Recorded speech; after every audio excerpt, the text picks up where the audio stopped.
সেই জন্য বলে মাঝরাতে বা রাতের সময় কাউকে হেল্প করতে নেই, অচেনা মানুষকে,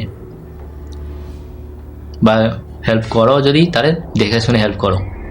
একটা মহিলা সে রাস্তা রিপ চেয়ে যাচ্ছে, তখন একটা ছেলে সে বাইকে ডেলিভারি বলতে পারো সে আটকাইছে, বা কী চাও। তখন বলে যাচ্ছে, মহিলাটা বলে যাচ্ছে যে আমার এখানে লিফট লাগবে, আমি এখানে আগে যাব।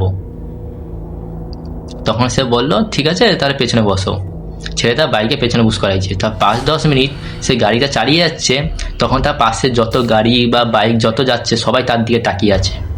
সে একটুখানি অবাক হয়েছে, সবাই আমার দিকে কেন তাকিয়ে আছে।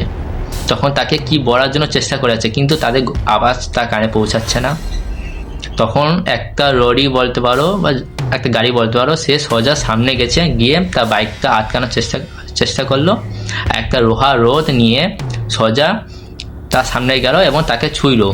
যখনই ছুঁয়েছে ছেলেটাকে, সঙ্গে সঙ্গে সে অন দ্য স্পট অজ্ঞান হয়ে গেছে।